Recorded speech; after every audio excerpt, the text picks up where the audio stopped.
was pretty miserable today, and it was all my fault. I just did not get up early enough.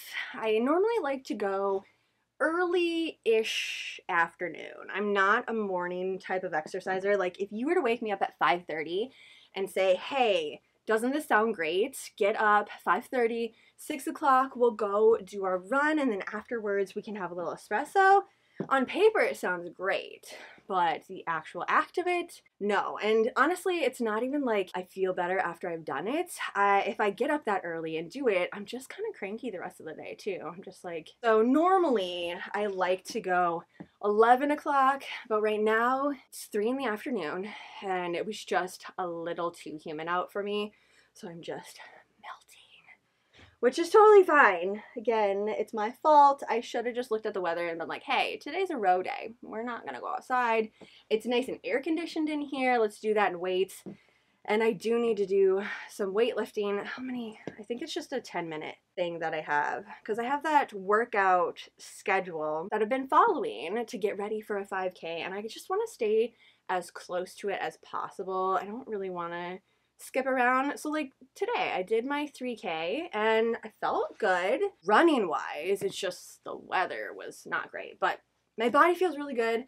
I feel like I'm doing a good job staying hydrated. I have about 2 of these. I've also been eating a lot of vegetables that are packed with water and stuff. Fresh cucumbers from the garden. Oh, that has been my snack lately. So yeah, I need to finish doing the weights, and then I think today I'm dyeing my hair. Ooh, actually that's exciting.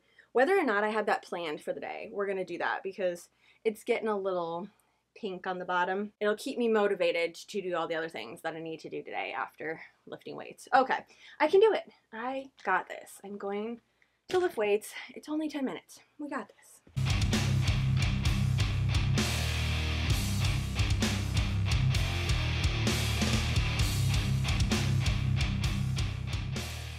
I'm also testing out this new lip liner, which the other day I went to Ulta just to get the one that I usually get from their line. It's like a clear lip liner. It's the only one that I found that works really well across the board with all of my liquid lipsticks. But then I found that NYX has a waterproof retractable lip liner in the color black. I cannot stand the ones that I have to sharpen. I mean, I've tried, I really have, but I don't like them. So the retractable ones, that's what I go for. I ended up getting 3 of these just because I figured I like NYX. I have the foundation, the primer, eyeliner, pretty much everything and anything. So I figured worst case scenario, I'm just gonna be like a nice little liner for it. Maybe it works, maybe it doesn't, but I still like the pigment that they normally have. Okay, so I put this on at 8 o'clock this morning, had breakfast, had coffee all throughout the day, like my coffee with MCT oil, butter, and a little bit of almond milk. Then had lunch, went for a run, and here's where we're at. I think that's pretty good. I mean, it's better than the one that I was using, because by this time, or even after like 2-3 cups of coffee, I'd start to see it kind of feathering out on the edge. I mean, obviously it's not perfect right now. It's been through a lot today, but that's pretty good for no touch-ups. Like, I haven't done anything with it. And the fact that it was so hot out today, I was just sweating. This is a pretty good one. So I think I am gonna officially switch over to this for right now. I mean, I have 1 of these left, so obviously I'm gonna use that. Just finish it up here. Oh, and the matte setting spray too. That one is pretty good with the don't stop, won't stop full coverage. Yeah, that's what I've been wearing for the summer right now. Combination of this little extra sunscreen. So I normally put sunscreen on, then I put this sunscreen primer, all of this stuff, and then especially if I'm outside for the day, sunscreen continually. Okay, I think I'm only gonna do 1 box today, actually. My hair doesn't look terrible. It's just like little tiny bits. Also, I have new hair clips for the season for dyeing my hair. I don't know that I need 4 right now. My hair isn't really that long that I need 4, but this glows in the dark. And then this little bat, the eye glows in the dark too. I'm just so used to it being really, really vibrant red that when it gets a little bit on the end here, I'm done. I'm done with it. It's time to dye it. I have been in the sun and lakes and stuff a lot this summer, so I haven't been dyeing it as regularly. which means that I need to do a little bit more maintenance here. But I'm officially done as of this week being in lakes, I think. Maybe not, actually. I take that back. I think there might be one more time that I'm gonna be in a lake. I don't know that I'm gonna be diving and swimming around for hours in there. High color highlights, just in red. Nothing crazy. Sometimes I put the magenta and I mix that together, but we're just, especially since I'm doing one box, just gonna do the one. These clips do get a little bit of dye all over it, but I don't know, I just feel like it adds to the character. I don't get too mad about that. If anything, they'll just be my cute little clips for hair dyeing, and I won't wear them like out and about.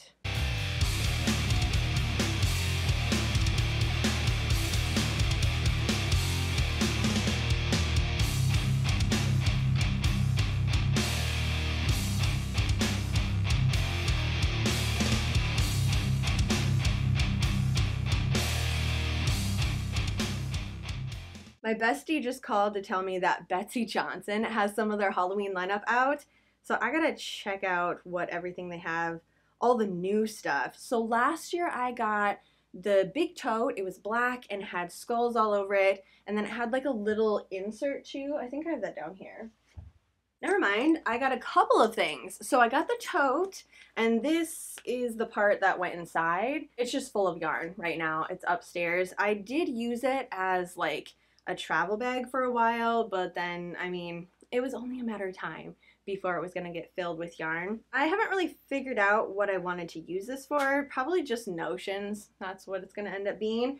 And then I got this clutch.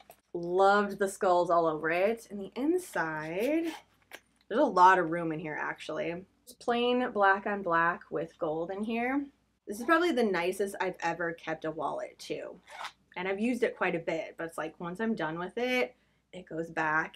I take all the things out of here, set it, and have it ready for the next adventure. This last one was actually a surprise gift from my partner. It has spider web stitching all over it, and it's a crossbody bag, which is my favorite. As much as I like wristlets, crossbodies are my go-to. And then the top has these little skulls embedded into it. There's some spiders on the front. This charm that has the sassiest little ghost right there. And two big chunky skulls again. The inside is just classic Betsy Johnson with the hot pink to go with the black. This part can actually detach too. So the charm piece comes apart and I can wear it as like a bracelet, which I have definitely done that. And then these things come off. So if I just want to hold it and I don't want the crossbody part, but that I haven't done. I mean, this is just the way that I like to hold my bags. She said something about a haunted house, and I'm gonna lose my mind if that's what it is. First one I'm seeing is Kitsch Candy Cat Bucket Bag. There's a cat and a ghost version. The cat's freaking adorable, but the ghost also. I mean, just both of them are super cute. Bat to the Bone backpack, little coffin backpack with bat wings and a skull on it. I wonder how big this one is though. 13 inches height, so it's not super big. Oh, there, I just needed to refresh it. And now it's the very first one on the page. Haunted House Crossbody. That's so adorable. With the outfit together, I want the dress and the veil, the everything, just all of this. Literally stop. The door frickin' moves.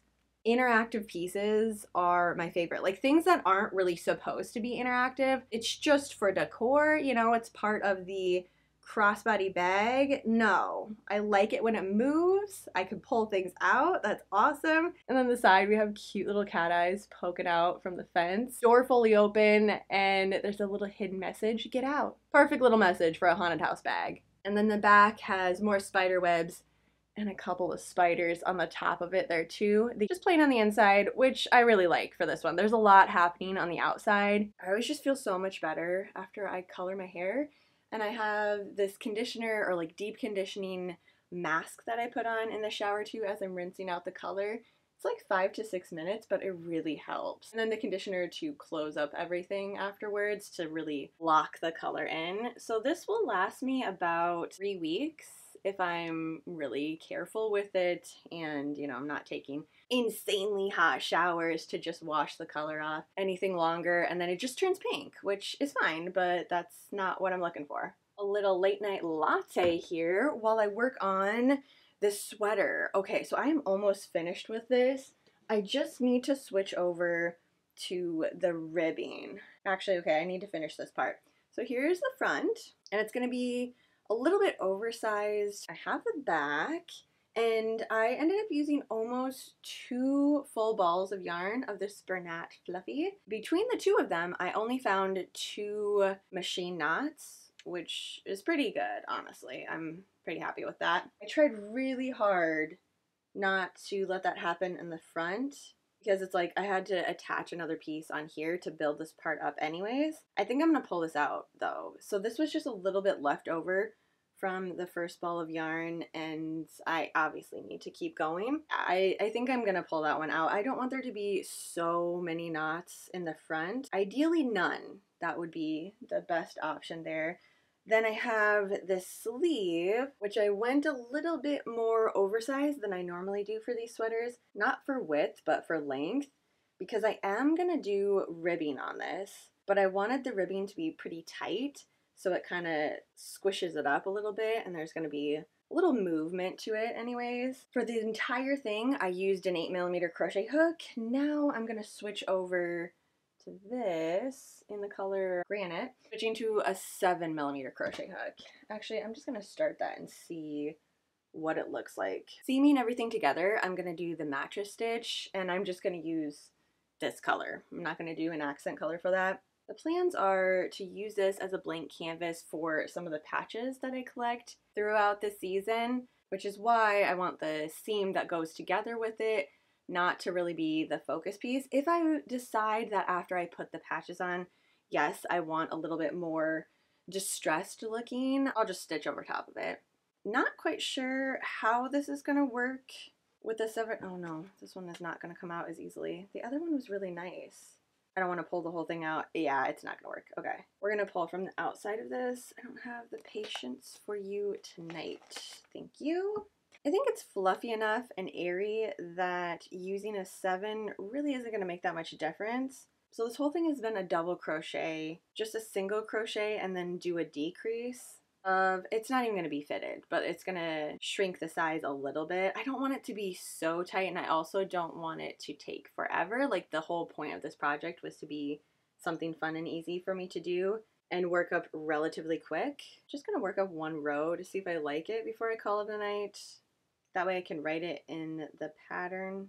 Oh, I was going to do single crochet and then single crochet decrease. That's what we're doing. Okay. Yeah, I like that. I think if I would have continued with the double crochet, even in a 7mm crochet hook, it would have just been too much and not really the style that I'm going for. When I remake this pattern, because I definitely am going to do one in just this black color here, to have as like a staple piece, I am gonna count better. So I just went by measurement. Actually, I might do a single crochet decrease for every stitch. We're gonna redo that. Okay, yeah, I'm liking how this is turning out, and it's still not really pulling these stitches. Like, there's not a ton of tension here. It's just gonna make a nice little rounded cuff. Okay, at least I know the direction that I want to go with that. It's pretty much the last part that I needed for this pattern. Now I just need to wait until Michael puts out their Purple Haze colorway, or like I see it in person with this, and then do a purple one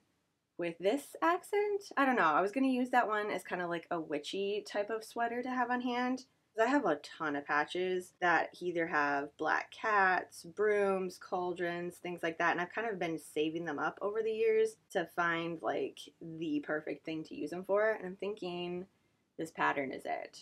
Much better. Yeah, I like that a lot better. Probably 4 or 5 rows. I want this to be a chunky ribbing. 4 or 5 rows, and then this will be officially done. But right now, I need to wind down completely for the day, watch a movie off of our 100 Nights to Halloween movie marathon, and work up a couple rows on our blanket too. So I am going to let you go today. I'm going to pop in that movie, enjoy the rest of my evening. I hope you have a super spooky rest of yours, and I will see you ghouls tomorrow.